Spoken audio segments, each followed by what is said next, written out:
All right. Cool. Okay. So I'm glad everyone has had a good week. This week we're going to talk about some fun new things inside of After Effects. The tool set is growing this week as we continue to explore some really neat additions to the After Effects production pipeline.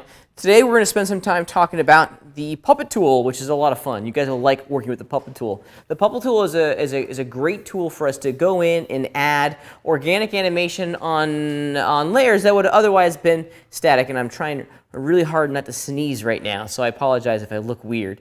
In addition, we're also going to start talking about the infamous and dreaded graph editor. Bum, bum, bum. I feel like I need like a sound machine box sometimes when I do. The graph editor. The graph editor is, hey, what's happening? Come on in. The graph editor is a beast. It's a beast. We're going to be looking at how the computer drives our animation almost from a mathematical perspective when working in the graph editor. And ultimately what the graph editor allows us to achieve is a certain level of accuracy and detail in the quality of the movement that we're going to be creating. There are a number of principles of animation that physically drive how movement should be recreated here in the computer or in the traditional animation world. These principles, believe it or not, they're not made by me. They're made by the master animators that come from the 30s and the 40s. And through their studies and through the foundation that they established, they came up with a whole series of principles that really kind of dictate how things should move. The graph editor allows us to flex those muscles and infuse those principles of animation in a much more precise manner. It is going to be weird. It is going to be uncomfortable. I'm not going to sugarcoat it. It is going to take some kind of reprogramming, if you will, on your side to look at how the computer is driving your animations from a very, very, very different perspective. However, in my opinion, all roads lead through the graph editor. So the quicker you get over the learning curve, the quicker the quality of your movements is going to skyrocket. Everything goes through the graph editor. It's like the pen tool. You can't ignore it, okay? You can't will yourself to figure out a different way to avoid working with the pen tool. And when you guys first started working with the pen tool in Photoshop or Illustrator, you probably thought it was this weird, wild beast that was uncontrollable. And now it's second nature, right? You don't even have to think about how the pen tool works and how to adjust the tangent handles to achieve the Bezier curve that you're after.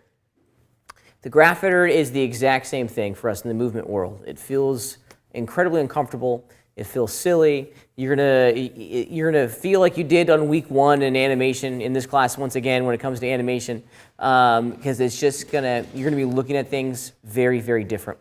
I'm gonna take it as slow as I can. We're gonna continue talking about it for an extended period of time tonight. We've actually talked a little bit about this already this semester in the ease and ease in and ease out keyframes, right? We talked about that, right? Easy ease in and easy ease out. We talked about the application of those keyframes. Well, today we're going to go in and edit those function curves to control precisely how the computer is slowly beginning all of its movements and slowly ending all of its movements. All roads lead through the graph editor, so it's important that we spend some cycles tonight exploring the details of how this interesting environment operates. Okay? So 2 things tonight, graph editor and the Puppet tool. You're going to use the graph editor on everything going forward. The Puppet tool is a fantastic way for us to infuse some really neat animation on layers that would otherwise be very, very static. As was mentioned earlier, the homework comes from the book. This is the Banana Man assignment. That's what I call it, at least. And it's a fun little assignment. You're given all the layers. Specifically, you're given this really cool imagery for the background, for our little character. And our little dude here, we're going to animate this guy walking up to a banana peel. He's going to slip on the banana peel and fall over, okay? However, the starting assets for this entire animation are going to be static, 2-dimensional layers that were originally driven from Photoshop. So we're going to make him animate, okay? We're not going to slice up all the character in a whole series of pieces. It's going to be one layer that's going to deform and bend, okay?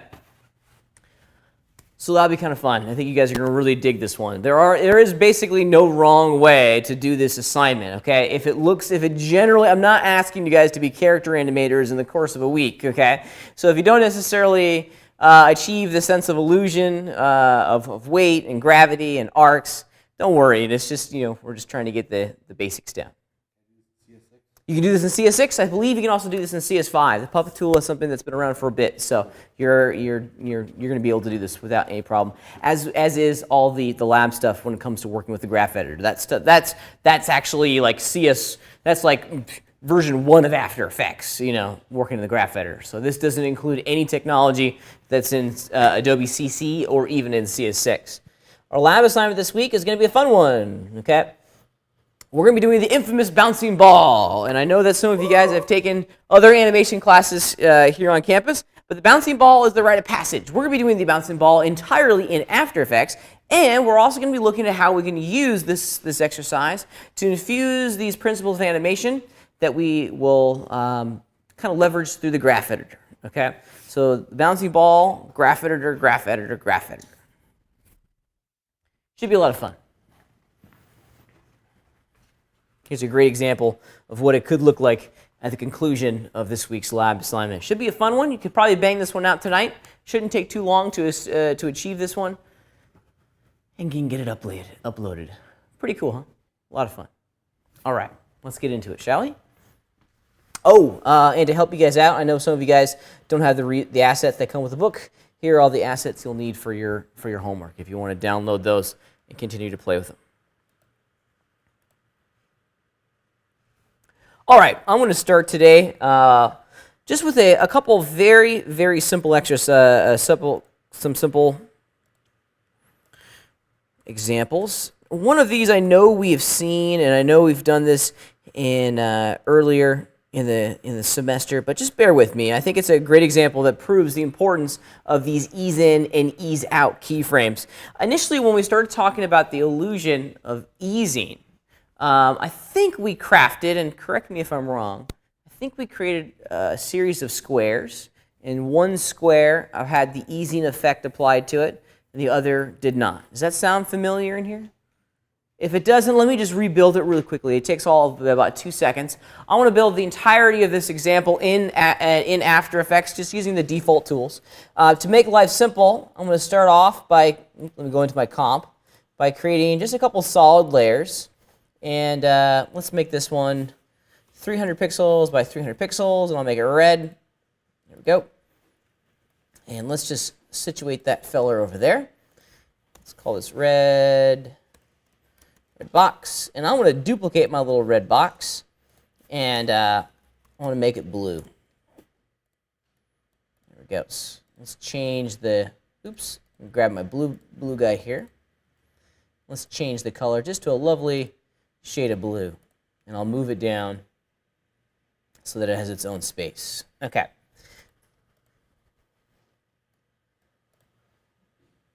I'm going to zoom in just ever so slightly and animate these guys. With both layers selected, I want to hit the P key to bring up the position channel, and I want to start the stopwatch on both those layers, and then advance my playhead to, I don't know, maybe right over here around 3 seconds, and I'll move them to the opposite side of the screen. Aha, there it is, the world's most compelling animation, as we have two squares moving from the left side of the screen to the right side of the screen.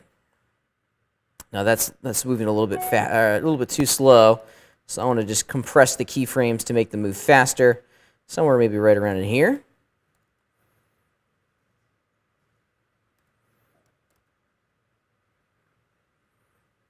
Yeah, that'll do. I'm also going to adjust the out point of my work comp, or excuse me, of my work area, my composition, to just allow me to focus on this part.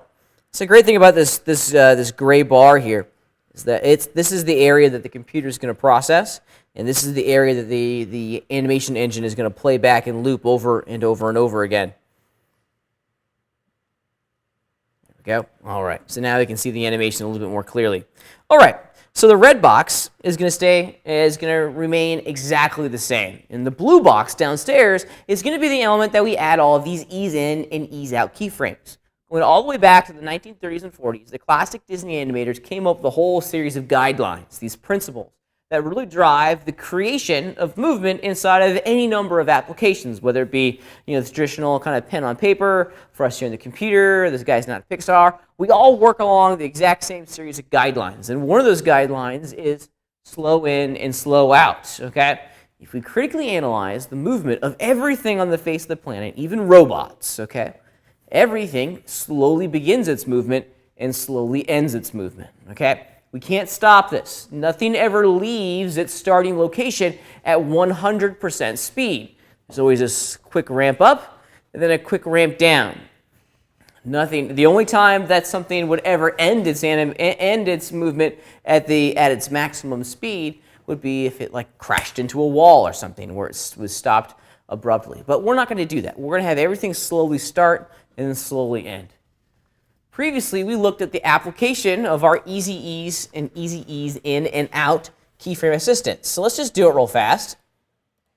I want to right-click on this keyframe, and under Keyframe Assistant, of course, we have EasyEase, EasyEase in, and out. Let's just do EasyEase for both of these bad boys. Keyboard shortcut F9, and we'll see the difference. Okay, what's the difference between the red square and the blue square?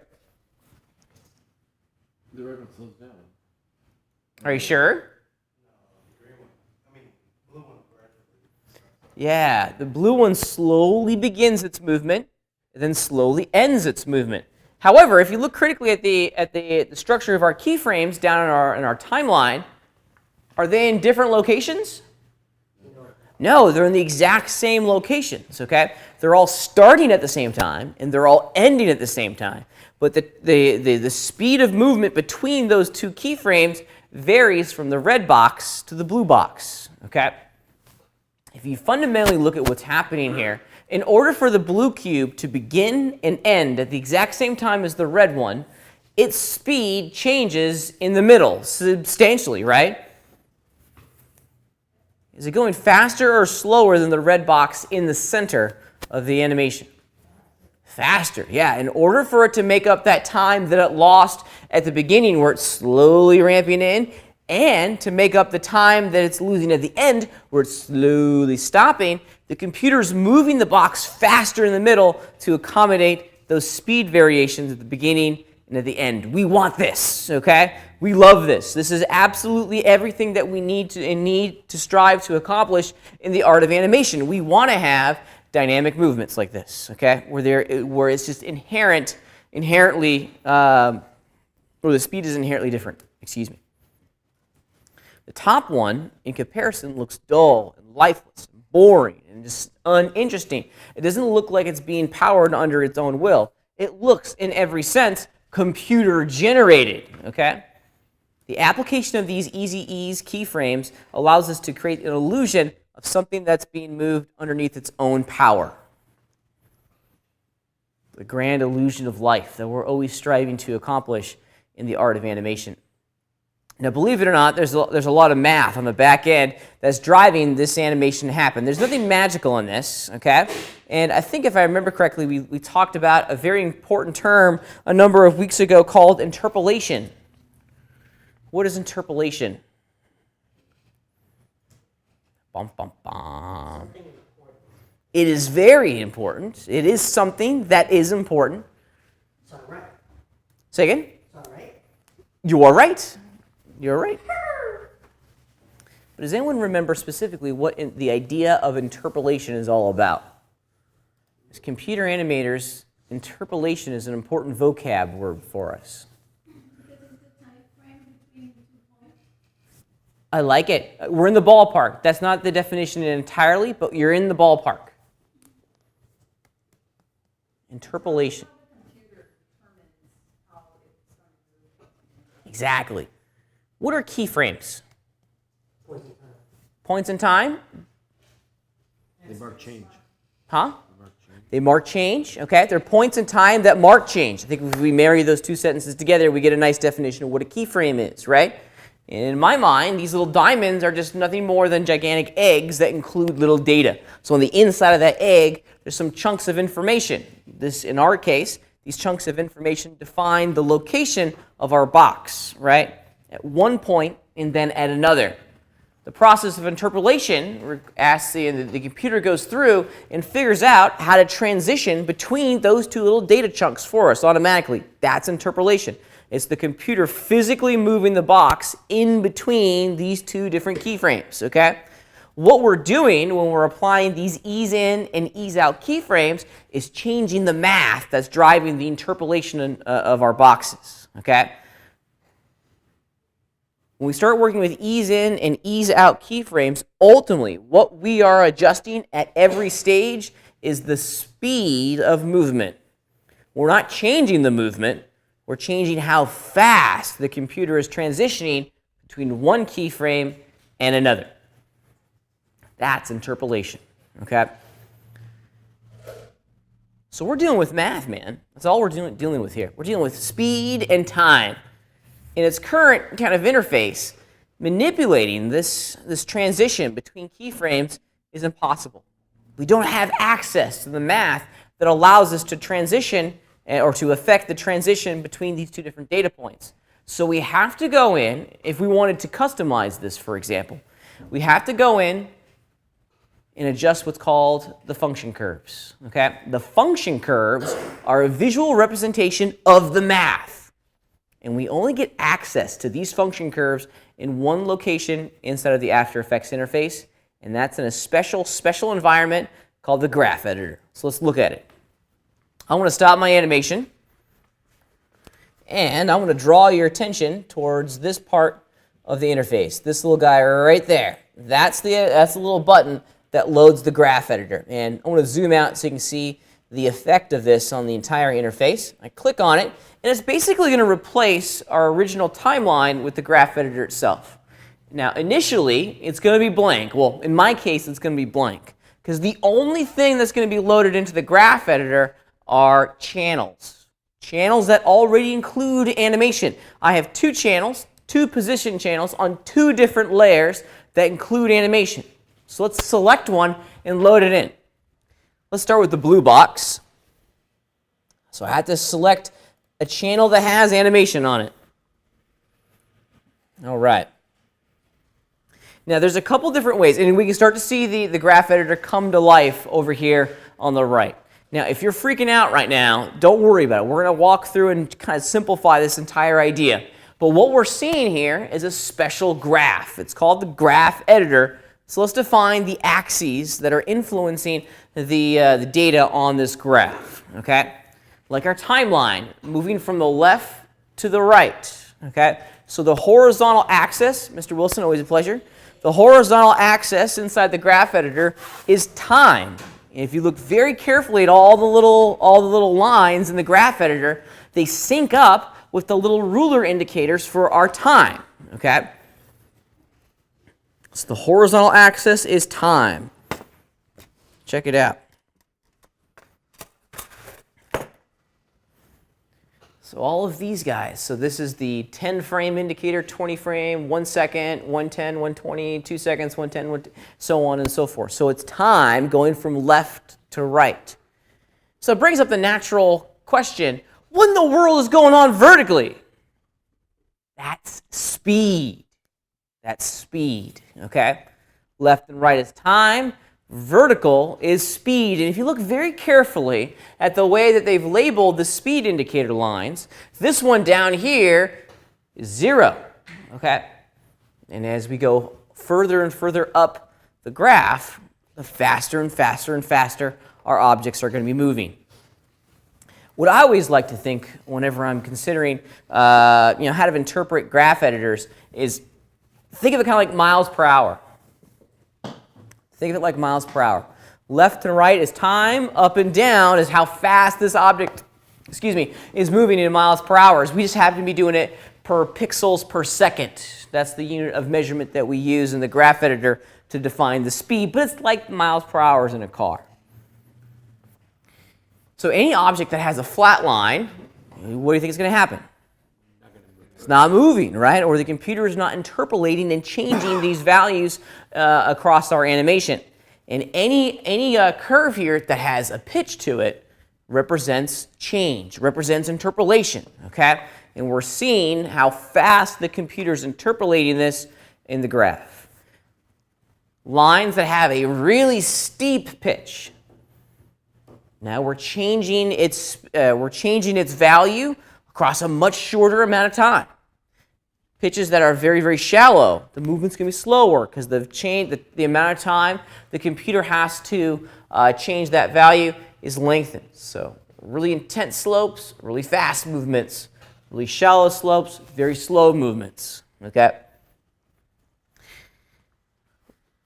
Let's give you a little bit of a tour on some of the other interface elements down in the graph editor, because there are some buttons, and there we go, After Effects. There are some buttons down here that will change the way our graph editor works. Okay, we have a whole series of visibility options. Okay, some of these I would encourage you to explore on your own. Let's just do Show Selected Properties. No, nothing's. I definitely don't want to do that. Let's turn that back on. Show Animated Properties. I almost always have Show Selected Properties on. Okay. Edit Value Graph, Edit Speed Graph. That's the one that I normally hang out in. Okay. So I would recommend it's a whole lot easier if you go to the second button and do Edit Speed Graph, not Value Graph. Right now, in this value graph, we're seeing the mathematical representation of the X movement, so the left and right movement of our box, and the Y movement, so the up and down movement of our box. Right now, it's not changing it's not changing its value along the Y, which is why this green function curve is entirely flat. The red one is at a slope because its value is changing across time. But I don't like working in this environment initially because it confuses me, because now we have a lot of different lines all kind of messing around with each other, right? I like to distill and simplify this by choosing to go into this second button here and choosing Show Value instead of Show Speed Graph, or Edit Speed Graph instead of Value. Okay, and then you just get this one line. And personally, I find this a little bit easier to work with. Okay, because now I get a much stronger representation of speed. Okay, of speed. If you look at what the computer's doing here, we're going from 0 miles an hour, we're going up towards where it's moving at 900 miles an hour at the top of its curve, and then it's slowly coming back down once again to stopping at 0 miles an hour. So inside this function curve, we're getting a much stronger understanding of how fast and where that speed change is going to take place. Let's compare this function curve of our blue box to the function curve of our red box. Okay?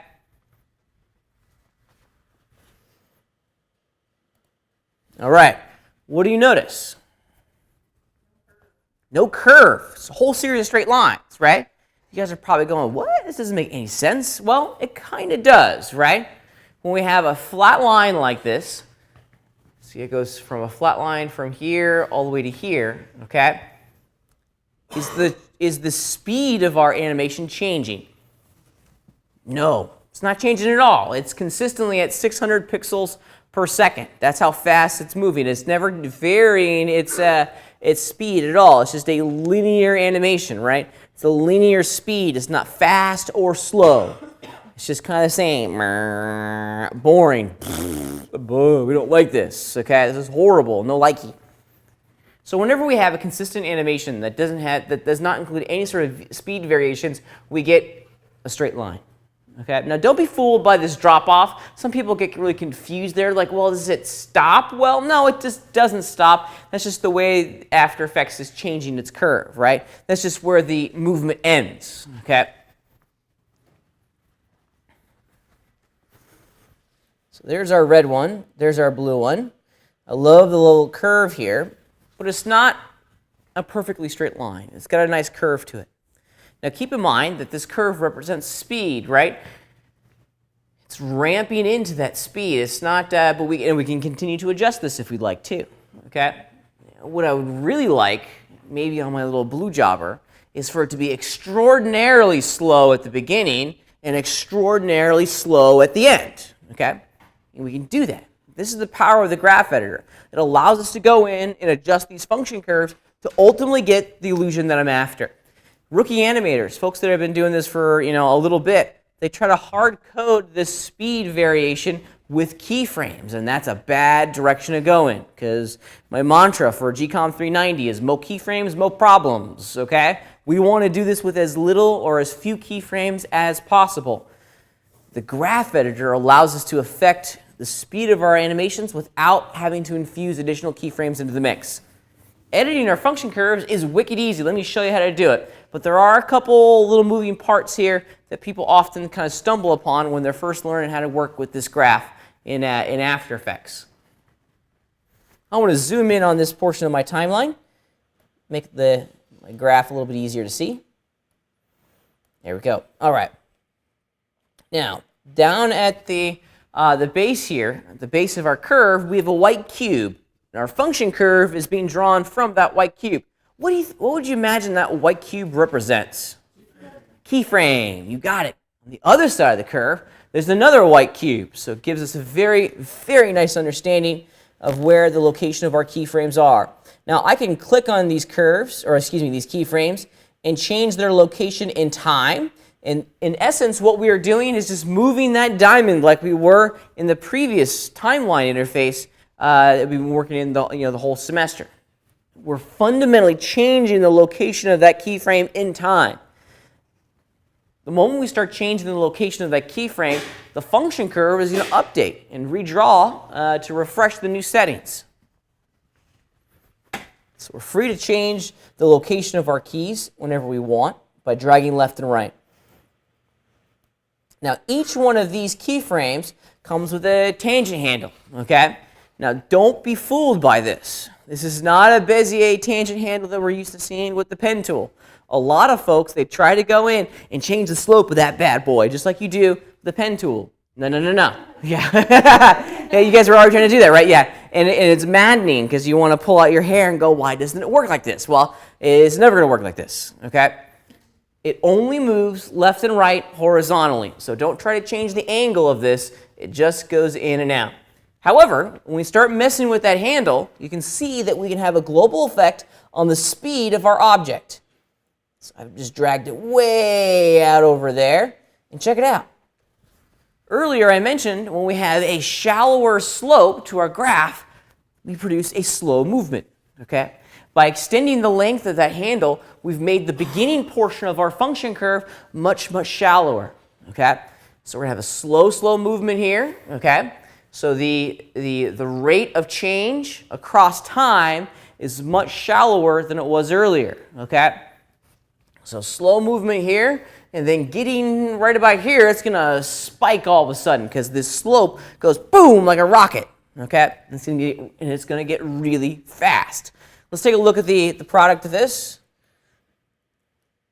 So focusing on the blue guy now. Slow, slow, and then it goes really fast at the end. We didn't have to add new keyframes to get this animation. We just affected the function curve and changed the speed that the computer's interpolating between these two different chunks of data. Of course, we're more than welcome to go in and do this again on the opposite handle. There we go, something like that. Now it's going to be moving lightning fast here in the center. Let's play the animation. Boo. I love it. It's great. It's really cool. One of the great things about working with the graph editor is that we can very easily kind of visualize the change in speed by looking at the little dots on the motion path. Those dots are an excellent, excellent, excellent, come on, Vivian, representation of speed. If you go back into the Wayback Machine a number of weeks ago, we talked about the old school animation production pipeline. And one of the things that we talked about was the importance of spacing between frames. So pop quiz. When the frames are spaced closer together, are we producing a fast movement or a slow movement? Slow, slow. Imagine we have, let me just draw it on the board.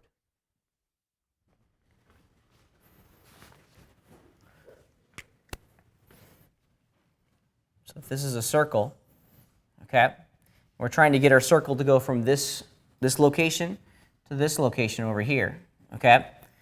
If the distance traveled between frames is close, it's very tight, so it'll be like this, we're going to produce a slow movement in those areas, right? Because this only traveled an inch between frames. The moment we have a distance that's greater in between frames, we're going to produce a fast movement, right? So if this is frame 1, this is frame 2, this is 3, 4, and 5. Frame 1 and 2, my little sphere is going to be traveling very slow. And then on frame 3, look at the distance it travels between frames 2 and 3 here. That's a pretty huge distance. So the illusion that we're going to create is a fast, boom, really fast, jerky movement. Okay? Same with between 3 and 4. It's a pretty big distance it has to travel. So we're going to create the illusion of very quick movements. Distance traveled between 4 and 5 is very small, so it's going to be a slower movement. Now we're visualizing that in the motion path that the guys down at After Effects are giving us. I love those little dots. For as an animator, those dots are invaluable. They really are. Okay? I find those dots to be extraordinarily helpful because it allows me to visualize the speed that this object is going to move. Let me zoom out some. Yeah, check it out. Watch what happens here. See how all the dots are really closely packed down there? Makes sense, right? In actuality, what do each one of those dots represent? A frame. Okay? So we have a lot of frames right there at the beginning of our motion path. Really slow movement. And then if we continue to look towards the middle of our motion path, we can see that the spacing of movement between frames starts to extend. It gets larger and larger and larger and larger and larger, creating the illusion of a much faster movement. Look, in the middle, look at the distance this little box is going to travel between this frame and this frame. It's a tremendous amount. It's going to be a fast movement. And then it's going to ramp back down and slowly end its movement towards the end, the very end of our animation. All of this entirely driven with the edit of our function curve. Let's play the animation. Take a look at what we got. Slow, boom, and then it's slow again. Okay. Look at our function curve.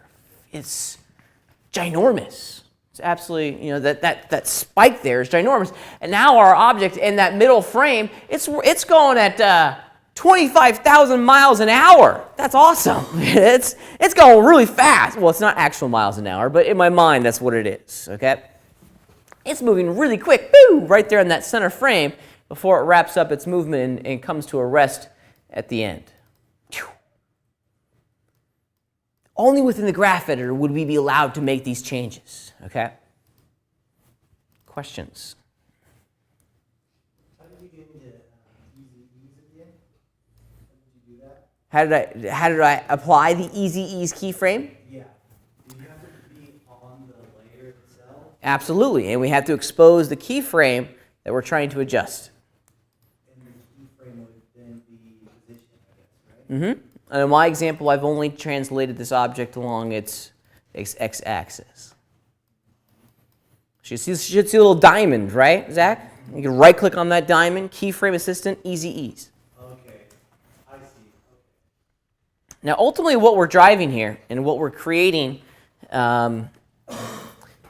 what we're driving here is the interpolation of these elements across its curve. Now, I always like to think of every animation, of every keyframe being constructed from two different curves, okay? If you notice on that keyframe assistant, there's EasyEase, and there's EasyEase in, and EasyEase out. Well, let's figure out why we have all three of those. This whole example is really easy to understand when we're working with two keyframes, but very rarely do our animations only consist of two keyframes. There are often 9, 10. Go back to your screen, like take the graphics off, and then the other one that we were playing with. I'm sorry, can you say that again? The keyframe to the one that we were playing, the other one changed in the timeline if you take out the graphics. So if we go back to our timeline by clicking on that same icon, there we go. That was me. I was just messing around with the location of those keyframes. Easy out. Yeah, the icon is going to change depending on a number of different things.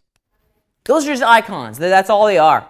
They're an icon that represent, the eyeball, there's a little circle, there's a little chevron that goes left and right. Those are just representations of how the computer is interpreting the function curve. That's all they are. Okay? Actually, that brings us to the next point here. What if we were to change our animation ever so slightly? And I'm going to get rid of my red box. You're no longer needed. Bye-bye. Come on, After Effects. You can do it.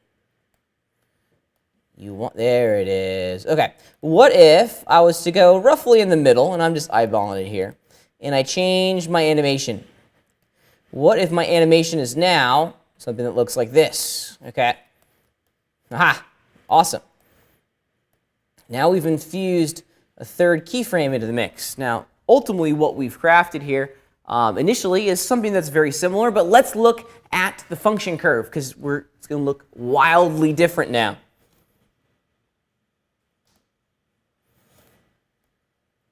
There is, what I'll do is I'll just reduce this ever so slightly. Here we go. All right. There we go. Looks kind of funky still, but that's okay. All right. So in essence, I've removed a majority of the easing at the beginning and at the end of my animation. Now we have this little third player into the mix here. Okay. If we click on that little guy, you can see that we actually have two. You know what? This is getting kind of crazy. I'm going to do this, and I apologize for taking a step back in time. I'm going to just put all of my keyframes, go into a keyframe interpolation, and I want to put them back to linear, okay, on everything. And that's going to remove any sort of interpolation change, okay? Yep, there we go. That's good. And now we're back to our boring, dull animation. And if we look at the way the function curve is being created, it makes sense. It's a flat line. There's no change in speed. Dull, boring, uninteresting. Okay. Let's go and manually infuse the EasyEase on the beginning and the EasyEase out on the end. So we can do this manually. We don't have to use these keyframe assistants because ultimately what those keyframes assistants are doing is doing this work for us. Okay. Well, I don't like presets because I like to know exactly what the computer is doing. Here's my first keyframe. Initially, it's going to be moving at, 600 pixels a second. Well, I want it to slowly begin, so I'm going to grab that keyframe and bring it right down there to the floor. And you can see, boom, now we're slowly beginning before we get up to maximum speed. We'll do the exact same thing on this last keyframe. Grab it, bring it down. And now slowly begin. And it's subtle. It's very subtle. So let's make it intense. Let's really drag out these handles here to increase the slope, to shallow it out more. Now it's slowly going to begin its movement. Woo! And then slowly end its movement. Rock and roll. Starting to look a little weird here. So let's talk specifically about what's happening. Whenever we're working with compound animations that include more than 2 keyframes, we have to understand the component pieces to the function curve, okay? So imagine, if you will, that these are like trains, okay? So there's a keyframe, here's another keyframe here, and then there's another keyframe over here, okay? These function curves are kind of like the railroad tracks that take the train from station to station, the keyframes being the train stations, okay? So here's the curve. Slowly begins, it gets speed, and then slowly ends. Slowly begins, and slowly ends, okay? Each pair of keyframes has 2 important elements on the function curve, okay? So if we look at this keyframe, boop, boop, and number 2 here, it actually has 2 different pieces, 2 different parts to the slope. Okay, we have the beginning part of the slope and the end part of the slope. Okay, if we were to draw a dividing line, it would actually be broken up into 2 different areas. Okay, whenever we apply the EasyEase in keyframe and the EasyEase out keyframe, we're basically determining the slope of the function curve on a very particular part of our curve itself. Okay. Now here's how I like to think of it. I mentioned that whole train metaphor a moment ago. Imagine that this is the first station. The train is going to go out of the station. It's going to go out of this station, and then it's going to go into this one, right? Well, as soon as it picks up the passengers here, it's going to go out of this station and into another one. So we're always going to have the outside of our function curve and the inside to our function curve, okay? The first part, this is the outside. And the second part, this is the inside to our function curves. So when we adjust EasyEase out, really what we're doing here is that we're telling the computer on this first keyframe only affect this part of my function curve. Leave all of this mumbo jumbo alone. Don't mess with it. Only affect the out portion, the first half of our function curve, and vice versa. Okay? So that brings us to that first option that we've been messing with, EasyEase. Okay? If EasyEase in affects all of this half, the back half of our function curve, and if EasyEase out influences the first half of our function curve, what does EasyEase do? Both. You got it. Both sides of our function curve. Okay? So this works really well for my brain. The train goes out of the station, and then it goes into a station. Okay? The keyframe assistant that we choose is going to determine which portion of the slope to adjust. Now, I like going in and adjusting these slopes by hand, because that's okay. With inside of that edit, I get a tremendous amount of control. Okay? Because what if I wanted to have my little blue box travel vertically, but then just kind of slow down there at the peak, right? And then so it's going to slow as it gets the peak of its movement, then it's going to slowly leave and then go back down to the bottom right-hand corner of the screen. Traditionally, that would be very difficult without going in and adjusting the graph editor, right? You could do it by hard coding in the speed change with new keyframes, but more keyframes, more problems, right? By changing the function curve, we can very quickly achieve that result without too much issue. Okay, so let's just do it real fast. I'm going to stop my animation, and I'm achieving the result that I want here.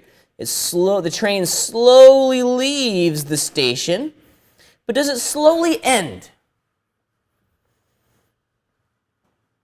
Does it slowly enter in to the next train station, that middle keyframe? No. Not really. Not really. It comes down to a V. There's a spike there, okay? If we were to kind of flatten out that function curve so it goes like this, and then it does the V. This is the middle keyframe, okay? If we were to change the function curve to be something like that, now we're slowly ending our movement in here before we take off for the next one, okay? Let's just do it real fast. And again, check this out. This is actually kind of cool. This is something you only really see on middle keyframes. It actually comes with two different sides, so I can affect each side of my slope independently. So this is the inside, and this is the outside of our function curve. We each get tangent handles, and I get to control the speed of these identically. Something like that.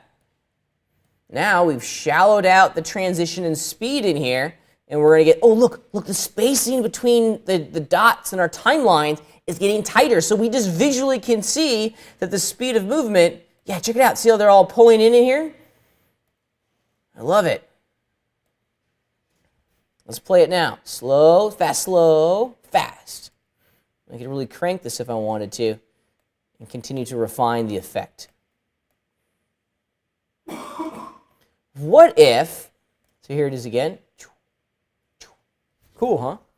Just messing around with the speed of movement. What if I wanted my little box to pause? To pause for a millisecond, a frame, or maybe even 2 frames in the middle of its movement.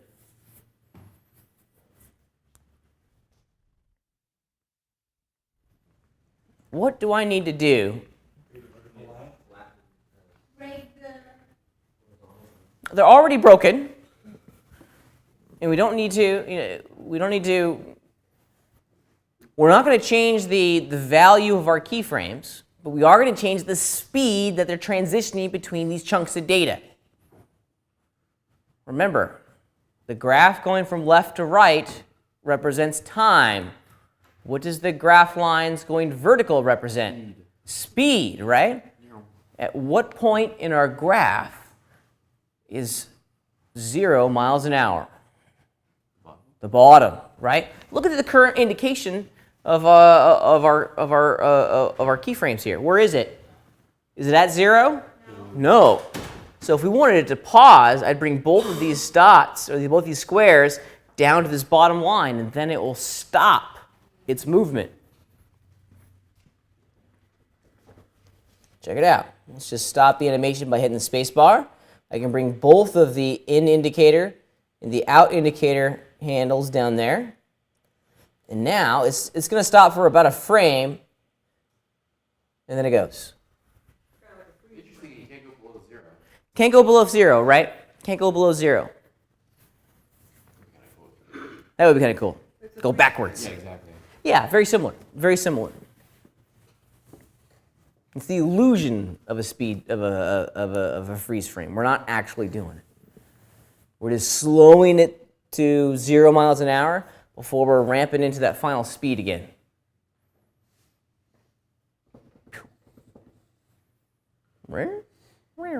Pretty cool, huh? Welcome to the graph editor. It allows us to affect the speed of our movement without having to add new keyframes. This is still a very simple animation as far as the technical application of all of our keyframes. It's just 3, right? But the illusion that we've crafted here by adjusting the function curve is something of much, much, much higher quality and higher fidelity too. Okay. Pretty cool, huh? All right. Excuse me. Let's take a look at another example. Okay. Let's take a look at another example. I'm going to remove all the animation from my little blue box and just reset its transformations. So it's right in the center of the screen. Okay. Now, this idea of working with the function curves extends into other principles of animation. One of the things that we do a lot inside the animation world is exaggerate certain movements to create the illusion of energy and life. Today, we've been talking a little bit about the importance of spacing and adjusting the timing of our movements to have everything slowly begin and slowly end. But what if we wanted to create an exaggerated hit? What if we wanted to create the illusion that this thing is popping onto the screen? I do this all the time, and it's something that you see in traditional motion graphics animation, where maybe you want to have this little blue box appear as though it's growing from the background of our scene and then kind of appearing to this size in the middle of our screen.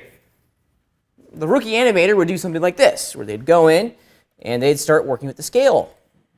Okay, let's define that as our first keyframe. Let's block it out. It's going to be very fast. And then on frame 0, it's going to be 0. Scale of 0. So it's going to grow. Okay? Whoop. Awesome, right? Not really. Dull, boring, lifeless, unenergetic. One of the things as animators that we need to continue to do is infuse the illusion of life in everything. And this is, and when I mean everything. Even text needs to look as though it's being moved underneath its own power, okay? Exaggeration is one medium that we can use to kind of help create this illusion. We pair this idea with the awesomeness of the graph editor, and we can very, very quickly create something that looks a little bit more believable and definitely something that looks more entertaining to watch, okay? Once again, I'll duplicate this entire animation so we can see, so we'll have a point of comparison. Okay, I'll duplicate it, make the duplicate red, and I'll simply just take this red box and move it off to the side. Something like that. Whoop. Okay, So the blue one will be the guy that will over-exaggerate, and the red one will be will just stay as is, okay? All right, let's do it real fast. I want to focus all of my energy on the blue box for a second here. And what we're going to do is that we're going to overshoot. We're going to add a couple more keyframes into the mix, okay? So here we are in frame 15. It's going to be a relatively short animation. Well, what if we go back a couple frames, like to frame 13, and overdrive and exaggerate the target? So what we're doing is we're scaling from a value of 0. We're going larger than it should be, so we're going to 134%, and then we're scaling back down to 0. This is called exaggeration, where we make it larger than we retract real fast. And inside of that exaggeration, we get this energy that makes our animations come to life. Just as is. Let's just look at what it appears to be as is. Whoop. Interesting. Interesting. We're getting somewhere. We're getting somewhere here. But the speed is really what's killing it, right? We're starting to walk closer and closer and closer to that illusion of life, that this thing is growing from the back at such a, kind of this, at such ferocity and such intensity that it's actually missed its target and it has to retract and come back down to its resting pose. Okay? I like that. Just as is, this is better than nothing, right? I'd rather have this than nothing at all, because the alternative, the red box, dull, boring, lifeless, uninteresting. I would turn this off if I was watching television, okay? You guys are no longer allowed to do stuff like this. We want to exaggerate and overshoot all of our animations initially to help create that illusion of life, okay? Better, but we can do even more to make it come to life. Let's open up the graph editor and look at the function curves here. So the keyframe structure is going to remain the same. But on the blue box, and specifically the scale channel here,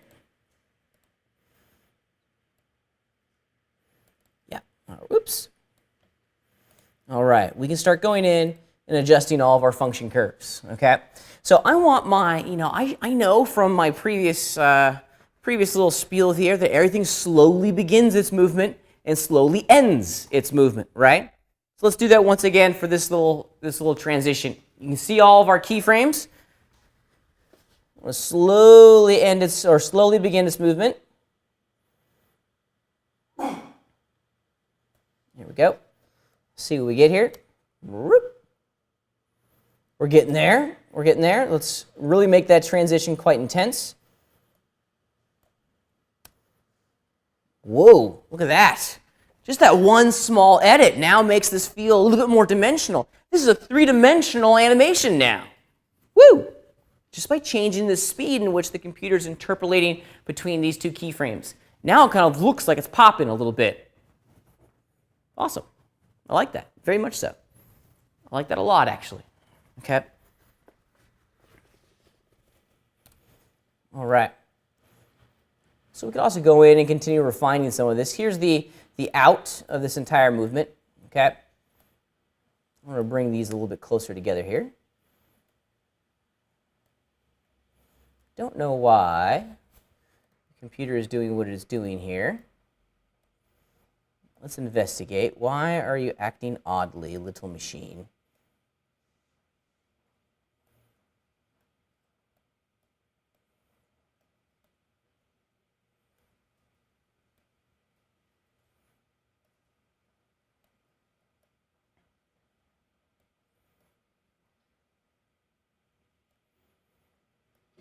Yeah, actually, it kind of makes sense because we are scaling back down here.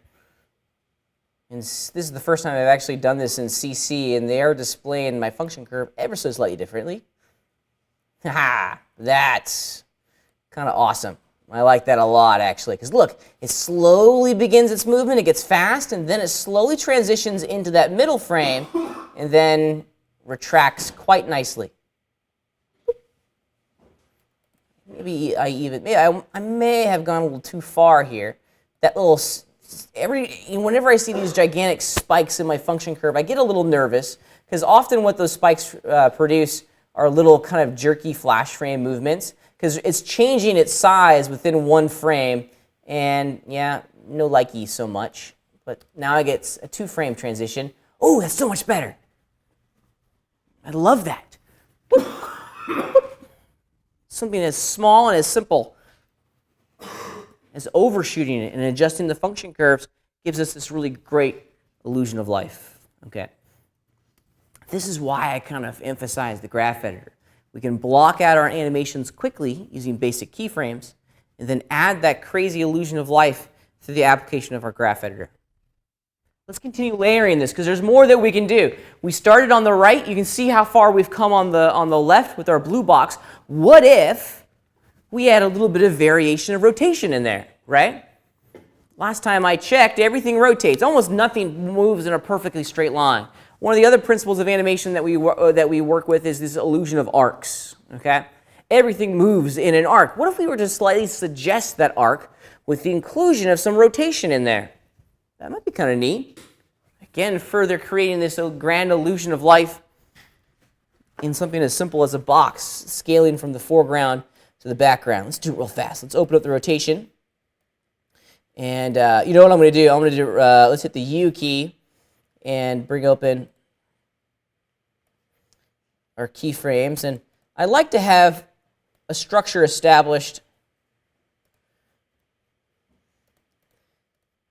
initially where all the keyframes are in the exact same spot. It really makes it easy for my brain to edit and decode. There we go. So now I have keyframes that match. And let's do this. Maybe on this frame here, it's rotated ever so slightly.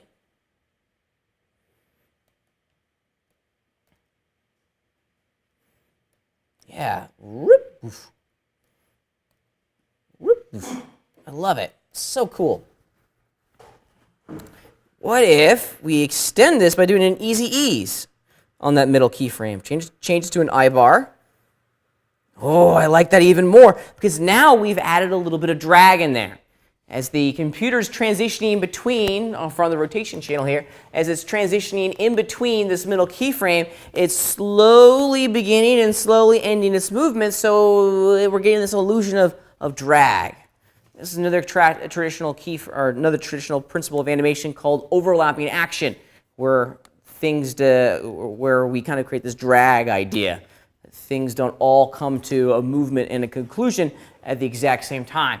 We can even overemphasize this illusion of drag by offsetting the location of one of these keyframes, maybe by one frame. Oh, that's even cooler. I like that. Love it. Something as simple as that. You can then, perhaps, maybe we exaggerate it a little bit. Go back to our first keyframe.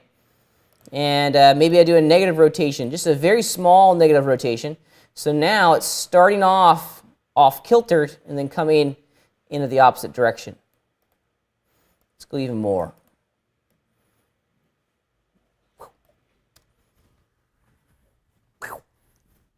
Very cool. Let's see what happens when we continue to mess around with that location of the middle keyframe. What if we were really to drive it over in here? So now it's going to rotate to its final resting pose and then kind of come back. The bounding box on that layer is influencing my... Which one feels more alive to you, the blue or the red one? Blue one. Just by over-exaggerating it, messing with the function curves to add that slow in and slow out, we're able to achieve that illusion of life pretty quickly. I want you guys to start thinking about how you can include these concepts in all the movements that you craft going forward. For me, this is the absence of these easing, the absence of any sort of edit of the function curve is a hallmark of someone who doesn't know what they're doing. Okay? From our examples and our illustrations today, I think we've illustrated beautifully the power of the graph editor and how we can use it to change the speed that the computer is going to interpolate between all of these different animations. Questions on the ideas?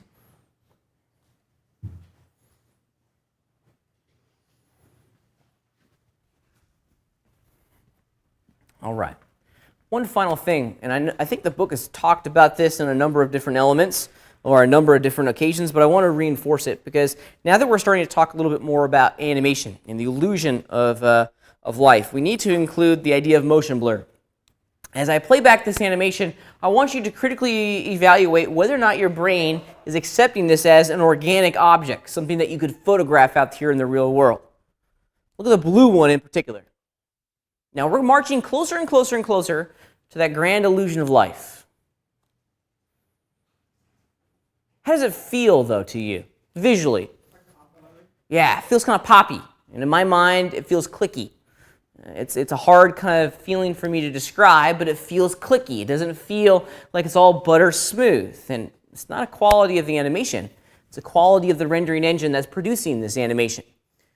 All computer-generated elements are created without motion blur. Does anyone know what motion blur is? Any photographers out there? Motion blur is something that if you're a cinematographer or even just a traditional still photographer, you would know a lot about. Yeah? Yeah, so basically if you're taking a picture of someone and they're moving, you adjust the speed at your shutter speed. Yeah, absolutely. Smaller the fractions get smaller numbers go You got it. So when you click when you click the shutter release button on a camera and take a picture, right? What physically happens? Does anyone know? What physically happens? Vincent, you were It's the amount of light that's allowing it to come in, that the exposure, you got it. What determines the amount of light that goes into the camera? the speed of the shutter. The shutter speed and the aperture, the size of the opening of the lens of the camera, okay? It's like the iris of your camera, right? And then we have the shutter that closes that iris at a very defined speed, okay? In the cinematography world and in the photography world, the speed in which that shutter opens and closes determines how much inherent motion blur is applied or is captured on moving objects, right? For example, imagine in your mind's eye, you're taking a picture of someone running, doing jogging over here in the park, okay? Right across the street. If we were to use a slower shutter speed, that person is going to inherently move more in the same amount of time that the computer or that the camera is going to close and open its shutter, right? The person is going to move a lot. If we take it, you've seen this in videos that have those really long light trails behind a car. It takes a long time for that shutter to close, and in that time, a car has driven some distance, and what we get is the illusion of those really crazy blur lines that happen off the back, from the taillights of the car, right? That's motion blur, okay? Everything has motion blur on it, okay? Everything in the movement world. Without motion blur, things don't look real, right? We can't take away motion blur very easily in the cinematography world, okay? Not very easily. So let's infuse it, let's add it back in, okay? It's always default off, but we need to turn it on to create the illusion here in After Effects, okay? Now we're gonna have motion blur applied on a per level basis. It's one of the switches that we get to enable. If you look very, very carefully, it's this box right here. This is the column that allows us to define and to enable motion blur on a per layer basis. Now I like this a lot actually. This is one of the things that makes After Effects a little bit more special in my opinion when compared to other motion graphics applications on the market. Other apps like Motion, developed by Apple for example, allow you to turn on motion blur, but it's a global motion blur. This is a render killer, so I like to be able to turn it on an as-needed basis, on a per-layer basis. Let's turn it on, get the little spheres there. Let's hit the play button, see what we get. Does it look any different? Not really, no. Okay. The last thing that we need to do, enable motion blur on the composition. So there's two enabling kind of functions that we need to complete on the layer and then on the comp. Okay. Now this is actually something that they added recently in the past 3 or 4 versions to globally turn on and globally turn off motion blur for all the layers that have that tag. That's kind of nice. In the good old days of using After Effects, if we wanted to temporarily disable motion blur, we'd have to go turn it off on each individual layer, and that was a monumental pain in the butt when you have 100 layers that all have to work with motion blur, okay? Let's turn it on. Boom. And now, let's take a little look-see. Now, this is going to be a render killer. Yeah. I love it. Now it feels a little bit more organic, right? It feels a little bit more real. That motion blur adds that subtle little reminder of what we're accustomed to seeing in the good old cinema world, okay? It's subtle. You can even tell. Huh? You can even tell. I can tell. A little bit. And if we were to stop the animation, you're only really going to see motion blur. Yeah, you see how the edges here are getting blurred out? That's the motion blur, okay? You're really only going to see the inherent application of the motion blur when your object is moving really fast. When things are moving really slow, there's not going to be as much motion blur. If you wanted even more motion blur attached to it, you could go into your render settings or your camera settings and adjust some of the features in there, but I'm not going to go into that because that will really, really confuse you guys. I love it. Whoop. Whoop. It's great. Good times, huh? All right, questions on what we've talked about through the lens of motion blur? Yes? On the motion blur, it's applying to the entire layer, not the individual channel. Like you wouldn't just blur Correct. scale or position. It's all of it. You got it. Motion blur is applied to the entire level, the entire layer, excuse me. That would be an interesting idea, though, to do a per channel blur. That would be interesting. That would be crazy. Yeah, that would be really crazy. If the lords of Adobe are listening to my live stream, that'd be a nice feature to add. I can see how that could come in handy. Okay. Other questions before we keep cruising? All right. So for our homework this week, you're going to be working off of an assignment that comes directly from the book. I lovingly call it Banana Man. Because you guys remember Banana Man? Anyone? Schoolhouse Rock's Banana Man? It's Banana Man! No one? Okay, maybe just me. Oh, no, it wasn't Schoolhouse Rocks. Excuse me, it was 3, 2, 1 Contact. Anyone? Anyone? Bueller? No? All right. It's just me then. All right. Really, you guys don't know 3, 2, 1 Contact? You've heard of it?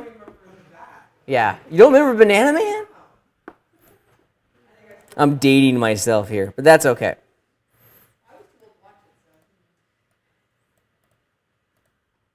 All right. So here's a few of the assets that come with this week's homework assignment, okay? And I call it Banana Man. I think they call it something different inside of, I think they just call it like Animate with the Puppet tool inside the book or something like that. But the whole idea is that this little dude is going to walk across the screen, slip on the banana peel that they've given you, and then fall down, right? However, if you look at the assets that were provided to you, it's just a static layer, right? There's no pieces in here. How are we supposed to move the arms and the legs and the body and help achieve that illusion of life when it's just a static two-dimensional image? Thus enter the role of the Puppet tool, because the Puppet tool will allow us to go in and infuse a whole series of control points that will allow for interactive deformation, so bendiness, if you will, of our layer. It's really neat. It's really easy to apply and to create. Let me show you the basic process here. So here's my Banana Man. And we can apply the puppet pins, as they're called, up here in our toolbar, the little thumbtack tool. That guy right there will allow us to infuse a whole series of control points along our little layer pretty easily. Now there's a couple of them. We're going to look at the initial one. As you can see that there's actually 3 different tools. We'll talk about the role of each one of these tools in a minute. Let's start with just the puppet pin. Now the puppet pin tool will allow us to place control vertices in our layer. Now the moment that you do it, it's actually doing a number of different things on the back end for you automatically. Okay? You can see a little yellow dot there. That's one of your control points. It's also triangulating a deformation cage on this layer. You'll see this in action here in a minute. We'll talk about that momentarily. Okay? And I can, if I went and grabbed my direct selection tool, I now can grab that guy. Oh, I only have one, so let me add in another puppet tool for this layer. Let's put one over here by his elbow.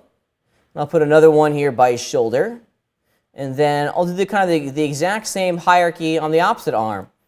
My suggestion to you as you start to work with the puppet pin tool is to place these control points at natural joint locations on the body itself. That'll make it easier for you to control your little dude as he walks down, or excuse me, walks across the screen. With those control points infused in the scene, check it out. Now I can grab one. Hello! Bum, bum, bum, bum, bum. Huh. Hello! Grab the arm. Now we have a little bit of issue here, don't we? I'm moving the elbow and the rest of my body is moving. My suggestion to you as you continue to work with these is to add a whole series of control pins. Maybe one up here for the hips. The more pins you have, the more control you'll have on your character. Doesn't matter. Doesn't matter at all. Hello! And you can squash and stretch. You can pull your character out. And it's automatically going to deform your character like that. Ooh. Okay, I need one for the head. Maybe I need one like right in there. And maybe one down here at the base of the neck. FYI, I've also learned, yeah, that's awesome. Look at that. Whoa. Whoa. One of the things I've learned when working with the puppet tool, you'll get a much better experience if you only use the puppet pin tool to create the control points. Use the direct selection tool, the little arrow, to manipulate the location of the control points and thus deforming your cage. Okay? That's, I think, the best application of the workflow. Now, what is it actually doing on the back end? Let's examine the hardcore technology that's allowing for this deformation to take place right in front of our very eyes. So it's up in the push pin tool, the puppet pin tool, this guy right here. And then once that tool is active, just click on your image and place these control points at all the logical places. I try to put these control points, you know, at the location of natural rotation joints on my guy. And you see this everywhere. This is a really obvious application of the technology. I was watching the news the other day, and a commercial came on for one of the casinos. I forget what it was. It was like Cache Creek or something like that, or Jackson Rancheria. And they had this really dorky flag kind of waving in the background. And me being the traditional 2D animator that I am, I looked at that and I was like, that's a picture with puppet tool, right? And it totally was. It was just a two-dimensional picture of a flag, and it was very obvious that they went through, they added puppet pins, and they were just animating those puppet pins up and down and creating the illusion that the flag was moving, but it was just a two-dimensional image, a picture of a flag, okay? Yeah, it's neat, right? The puppet tool allows us to infuse motion where there wouldn't otherwise be motion, okay? I love it. However, let's look at the back-end technology of this stuff. It's pretty easy. I got the puppet pin tool active, and you can see that we have a whole series of tool options up here at the top. And what it's actually doing is making a triangulated deformation cage for our little guy here, and we can view that by clicking the show button, and there it is. Okay, there's the triangulated deformation cage. If we wanted to increase, so I'm in the puppet tool, okay, and it should be right up there at the top in the tool options section. And I just enabled, so I just enabled show in the tool options. But why you get so many like pins, like dots? See what you're getting, D. Yep. So the resolution of our deformation cage, so all these triangles, is dependent on a couple different things. The driving and determining factor of all this is the number of triangles that you set up here. See, right now it's 350. I think that's the default, or that's what it's always defaulted on my machine. If I wanted to create a finer quality of movement, then I'd increase this number. The more triangles that you have at your disposal, the higher the quality of movement is going to be. The lower the number of triangles, it's going to look kind of chunky because the deformation cage only has a few points to rotate around. Buyer beware though. Increasing this number is going to increase the render time associated with this layer, okay? Because now the computer is having to track a lot of points, okay? So if we were to increase this to 700, just double the number. Okay, now we have a lot more points. Awesome. And I can create a finer quality of movement in here. Okay, so keep that in mind. Keep that in mind. See what happens when we put up to 1,000. See if I can break my machine. It's going to redraw the area. Look at all the triangles I got now. So given the movement that you're trying to achieve, you might want to increase or decrease this number before you get in there and start animating. Let's put this back down to 300. Okay. So this expansion number determines the number of triangles, or excuse me, I'm on the wrong tool. The expansion expands the cage by number of pixels, okay?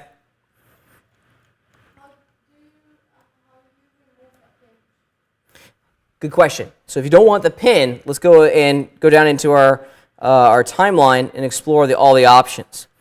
Check it out. Here's my man.psd layer. Here's the puppet. Here's the effects. Here's the puppet effects. Here's mesh 1. This is the deformation cage that I was just working with. And if I expand it under the deform channel, here's all the pins.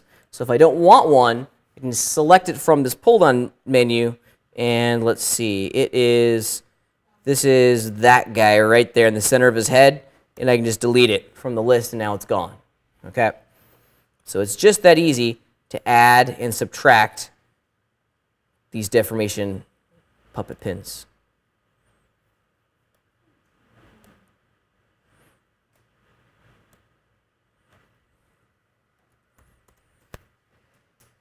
All right.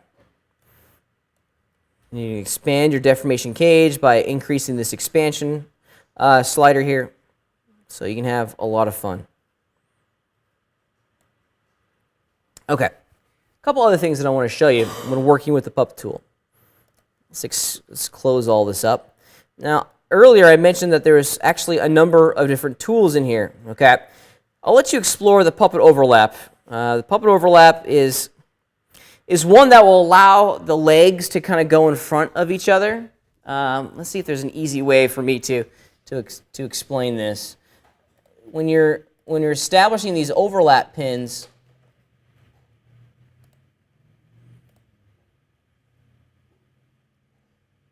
here they are, overlap. These overlap pins allow you to create the illusion, and I gotta, why are they not getting selected here? There we go. They allow you to create the illusion that certain pins are, or certain body parts can go in front of other body parts.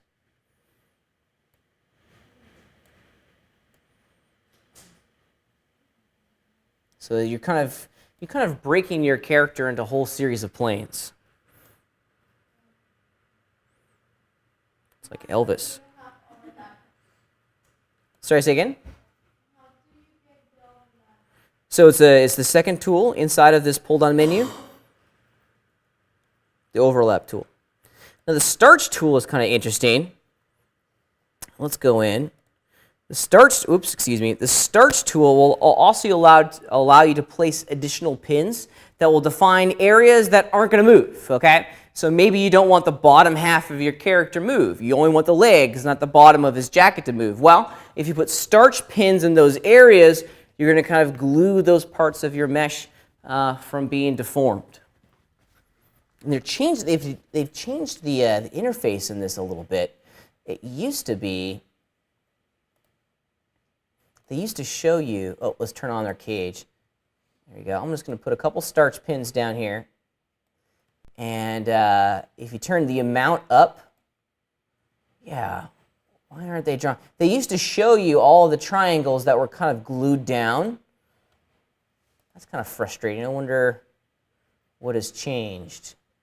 Now, let's see. Yeah, now if you look very carefully, there's a starch pin basically right on the corner of my little guy here on his jacket. and that corner really isn't getting deformed at the same rate. So the starch pins basically allow you to define, I have another starch pin right there at the corner of his jacket. The starch pins define the areas that aren't going to be changed and aren't going to be bent and deformed by the puppet pins. Okay? So the puppet pin allows you to deform. The overlap tool allows you to define which areas are going to walk in front of each other. Okay? And the starch tool defines the areas that aren't going to move when you start to move your puppet pins. Pretty cool, huh? And that's about as easy as I can make it. It's a pretty simple series of technologies. Keep in mind that when you're going to be going through your homework this week, ultimately what you're going to be crafting is a whole series of keyframes on individual things, and individual, puppet pins, like that.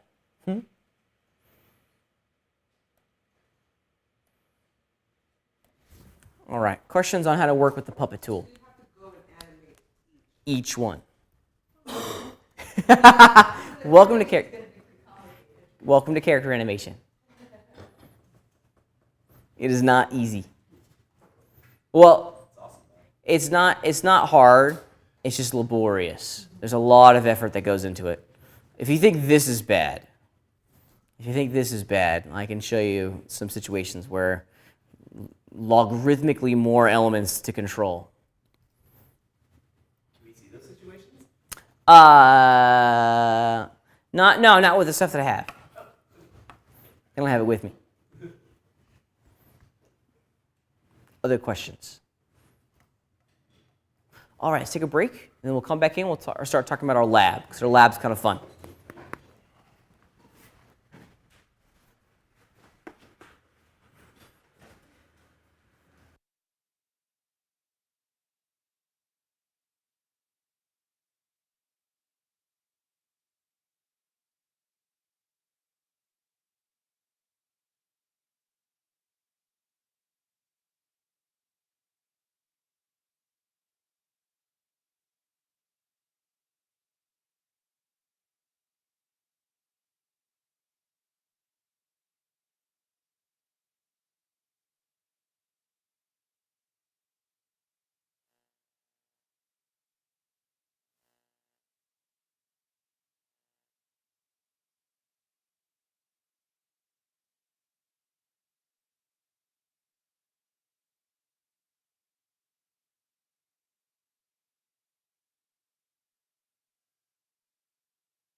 Yeah. I can play some techno music for you. No, I'm joking. I won't play techno music. Not sleepy music? Yeah. Okay, so for our lab assignment this week, we're going to put everything that we learned today about Graph Editor into action with the classic bouncing ball assignment. Okay? A couple parameters that I want you guys to strive to accomplish for this assignment. The ball's got to be bouncing at least 3 times on an established ground plane. So do yourself a favor, before you even animate one keyframe, draw a ground plane so you have a point of reference to how far down the ball has to go. Okay? Add that ground plane. Life is going to be easier. Okay? Also, I think I mentioned it's going to be a 10-second long animation. It's going to bounce 3 times. Please make sure your ball moves in an arc. Okay? And we know how to make arcs on motion paths. Okay? We know how to do that. Okay? And of course, if you continue to look at the speed of movement that we're striving to create, we need to ensure that the ball is moving the slowest where? At the, okay, you're just spouting random words now. Top of the arc, you got it, right. Because as the ball travels up, gravity is going to start to pull that ball back down to Mother Earth, and it's going to slow at the top of the arc, and it's going to go fast as it kind of gets, as it comes down, it's going to move fast, and then as it gets to the top of the next arc, slow, shoom, kind of like a roller coaster, okay? The roller coaster ride always moves the slowest at the top of its arcs as gravity pulls it back down to the center of the Earth, okay? Your sphere also needs to include this element of realism as it goes forward, okay? Squash and stretch is another one of those principles of animation that I would like you to infuse in there. And it's basically, when the ball impacts the ground, squish it down as though it's being deformed by the ground plane that it's striking, okay? If you can infuse all of those elements into this lab assignment, you'll do a really, really great job, okay? It's not too long. It's just a 10-second animation. When you're done, please make sure you upload the After Effects project file and the rendered QuickTime movie to the Dropbox associated with this project on D2L, okay? Should be a fun one. You can bang this out in the next hour or so. This is not impossible to do with the time that you have in front of you. Also, for your homework, it comes directly from the book. This is the Banana Man assignment. I'll figure out why the sample file isn't playing back in the browser. I think it's just an issue with Vimeo. I'll figure it out. We'll figure it out. And it's probably an issue of the HTML or maybe even Vimeo screwing up. So we'll figure it out. We'll figure it out. I'll do that during the lab assignment so at the least you have a reference as to what the final project needs to look like at the conclusion. Okay? This is due next week. Please make sure, as always, you submit the After Effects project file and the rendered animation to the Dropbox on D2L. Questions? This week it's all about animation, man. That's what we're doing. Yeah? Everything's made from scratch in the lab. You got it. Everything's made from scratch. Yeah. Could you make the ball a 3D object? No.